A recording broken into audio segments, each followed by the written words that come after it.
नाज़रीन व सामीन आदाब। उम्मीद है आप सब बखैर होंगे। इस मुक़द्दस महीने में जिसको हम माह रमज़ान कहते हैं और बल्कि माह सियाम भी कहते हैं, हम काफ़ी खुश रहते हैं और अल्लाह की रहमतों और बरकतों से माला माल होते हैं। इसी सिलसिले में एक छोटी सी एक कहानी मैं आपके सामने पेश करूँगा, जिससे हम ज़िंदगी का बुनियादी सबक सीखेंगे। वो ये है कि एक दफ़ा का ज़िक्र है, एक घर में 3 मेहमान आए। वो उस घर के आंगन में बैठे और घर से एक खातून जो उनकी उस घर की मालिकन थी, वो बाहर आई और वो पूछने लगी, आप लोगों को भूख लगी होगी, मैं आप लोगों के लिए कुछ खाने को लाऊं? वो कहने लगे, आपके खावंद कहाँ हैं? आपके शौहर घर पर हैं? खातून कहने लगी, नहीं, वो घर पर नहीं है, वो शाम को आएंगे। बोला, हम उनका इंतज़ार करेंगे। वो इंतज़ार करते रहे जब तक उसका शौहर घर आ गया। जब वो आए तो वो बीवी ने कहा कि हमारे घर 3 मेहमान आए हैं और मैंने सुबह से उनको कुछ नहीं दिया क्योंकि वो आप ही का इंतज़ार कर रहे थे। तो आप क्या कहते हैं उनके बारे में? शौहर ने कहा कि आप जब वो मेरा इंतज़ार करें, उनको बोलिए कि मेरा हस्बैंड आ गया, अब क्या हुक्म है हमारे लायक। तो वो निकली और उनसे मिली, बोला, मेरे शौहर आ गए, अब आप जो मर्ज़ी है आप खा सकते हैं, पी सकते हैं, हमारे घर की मेहमान नवाज़ी जो है आपके लिए हाज़िर है।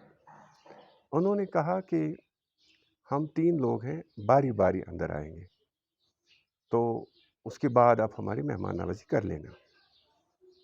तो वो अपना तारुफ़ कराते हुए उन्होंने कहा कि मैं कामयाबी हूँ, ये दूसरा साथी मेरा दौलत है और तीसरा साथी मोहब्बत है।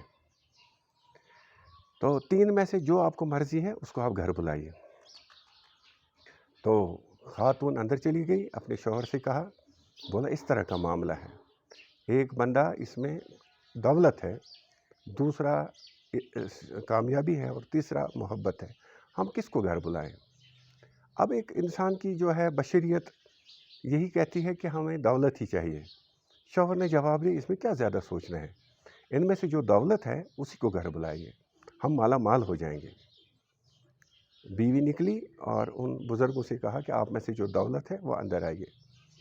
तो मगर दिल कहता था कि नहीं, मैं दौलत को नहीं, कामयाबी को अंदर बुलाऊंगी। उसने थोड़ा सा अपने शौहर के साथ फिर से बात की, बोला, नहीं, दौलत को नहीं बुलाएंगे, हम कामयाबी को बुलाएंगे, क्योंकि कामयाबी अगर मिलेगी तो सब चीज़ें मुमकिन होंगी।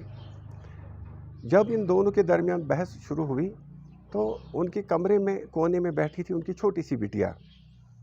उसने मुदाखलत की और सजेस्ट किया, बोला, पापा, ना हमें दौलत बुलानी है, ना हमें कामयाबी बुलानी है, इनमें जो तीसरा है मोहब्बत, मेरे ख्याल में आप उसी को बुलाइए।